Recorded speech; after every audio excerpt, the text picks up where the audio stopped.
Hey guys, it's Jazara. This last weekend we saw over 500 competitors make their way to Laurel, Maryland to compete in the Final Fantasy themed event, Glitch Regen. Not only were some of America's finest like Light and Zomba supposed to make it to the event, but also tournament theme reps like Kameme and his Sora, Ken and his Sephiroth, and YOC and their Cloud. Some of the top American competition like Tweak and Cosmos ended up not being able to make it to the event, but it was still extremely stacked. I'm going to be breaking down the most important matches, biggest upsets, and most unexpected placements. The top 8 consisted of familiar players, including Light, Kameme, Sonics, Zomba, Jackal, and Jake, with a couple surprise picks in PK Chris and Squid Plumber?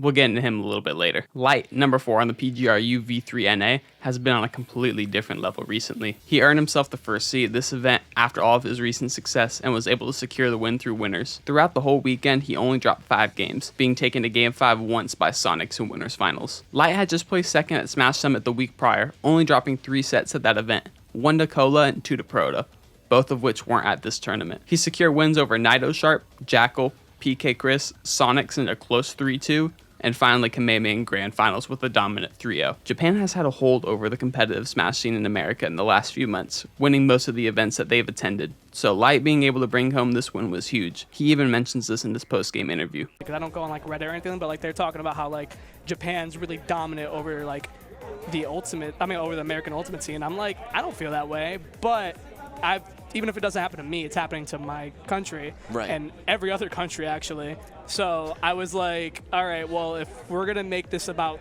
like which country's better, I'm very competitive and I want to prove that like we're not gonna lose to them. The lightning fast Fox player has solidified himself as the number 1 player in the United States and is slowly making a stronger case towards being number 1 in the world. The 7-seeded Kameme pushed the Fighter Pass 2 agenda and placed second with all Sora in the top 32 bracket. Sora has been the butt end of the joke in the American Smash community for a while now, with many players attempting to bring him out in bracket with little to no luck.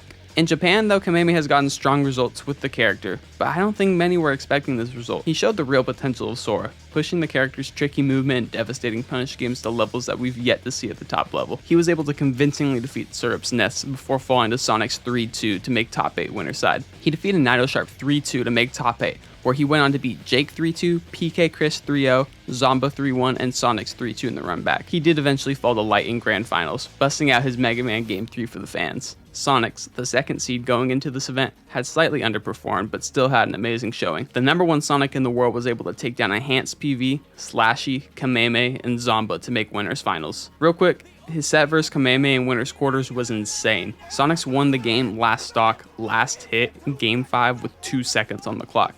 Winners finals versus Light saw 2 opposites meet. Light is a constant ball of fire, flying at you, and no matter how hard you try to get away from him or take it out, he keeps coming back. Sonics, on the other hand, exemplifies patience to the highest degree. He almost never picks a committal option first. He likes to abuse Sonic's speed and huge punish game to annoy people into picking risky options, and then gets huge punishes off of it. Light, who's been playing absolutely different recently, was able to take the set in 5, finishing with the 2 stock. Losers finals against Kameme was another strong set from both players, with more timeouts and close situations, but in the end, Kameme was able to take it with a 2 stock in Game 5. Between the 2 sets that they played in bracket, they had 10 games that went on for over an hour. Imagine playing that. Let's rapid fire over these next few players. The 6-seeded Rob Expert is no stranger to top 8s, securing himself a 4th place finish defeating Peanut, Ned, Ken, and Jackal, falling to Sonics and Kameme. Zomba does an amazing job at abusing Rob's tools to play at the pace he wants to play at. This, bundled with his immense knowledge of edge guarding and ledge trapping, lets him take stocks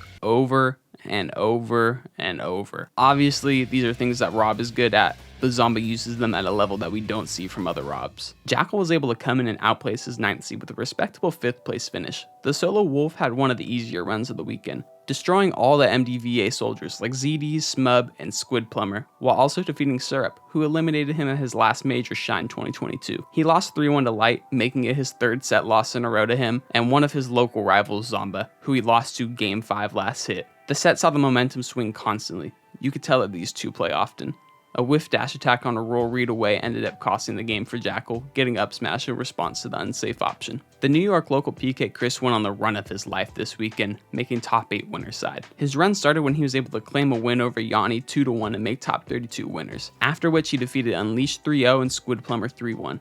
While his only real upset was over Yanni, his other wins he was able to pick up were still extremely impressive. He got 3-1 by Light in semis and 3-0 by Kameme in losers quarters, but it was still an amazing showing from the young Ness main. The 8th seed of the event, Jake, had the worst loss of the event. After his round 1 DQ'd, he had to face off against the 121st seed Justin Byleth, falling 2-1 to him. The top Steve then went on a 5-set losers run, eventually defeating Justin Byleth in the run back 2-1 to make top 32 losers. In top 32, Jake beat Pinkfresh, Alternus, Unleashed, and Ken to make top 8. He didn't make it any further than this though, losing a close 3-2 to the eventual second place finisher Kameme. In the biggest surprise of the weekend, the 77th seed Squid Plumber was able to secure a spot in top 8 with solo Belmont. Squid Plumber is a Belmont main from MDVA, ranked number 18 on their most recent power ranking. The hometown hero was able to beat Stefan, YOC, Alternus, and Ned, losing to other top 8 finishers PK, Chris, and Jackal. Between T3 Dom's performance at Summit and this placement, it seems like the Belmonts are carving themselves back a place in the metagame. Squid Plumber displayed amazing fundamentals with a strong understanding of Belmont's trapping,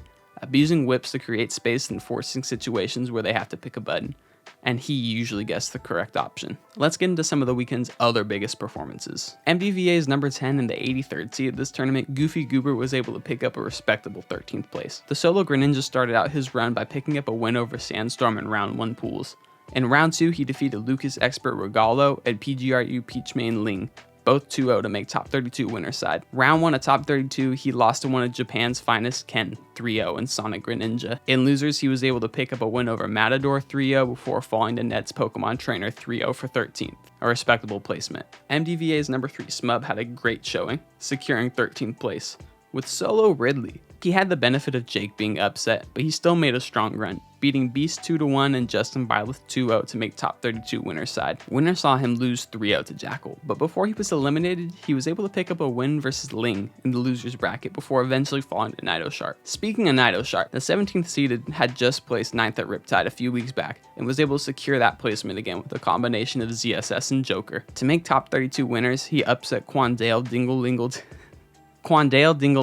2-0 in round 2 pools. He lost to Light 3-0 in round 1 of top 32 and then went on a nice little losers run, defeating Suarez and Smub before falling 3-2 to Kameme to make top 8. The last player that we'll be covering is most likely the best Little Mac player in the world, Peanut. Peanut has been on the come up. After recently taking MK Leo to last game, last stock, last hit, people were expecting a lot from the Little Mac main.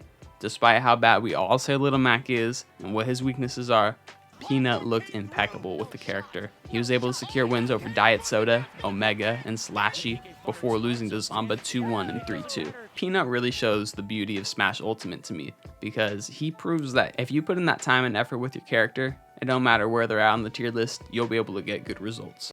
Thank you guys so much for making it to the end of the video. I really do appreciate you. I'm a small creator with a goal to help grow the Smash team through tournament recaps, interviews with high and top level players, and stories from our game's rich history. If you guys liked the video, I would really appreciate if you could leave a like, drop a subscription, or a comment. It really helps my channel grow. If you guys enjoyed the tournament recaps, let me know. I'm trying to get one of these going for every big Ultimate tournament, hopefully branching out to the other Smash games soon enough. Thank you all. I'll see you in the next video.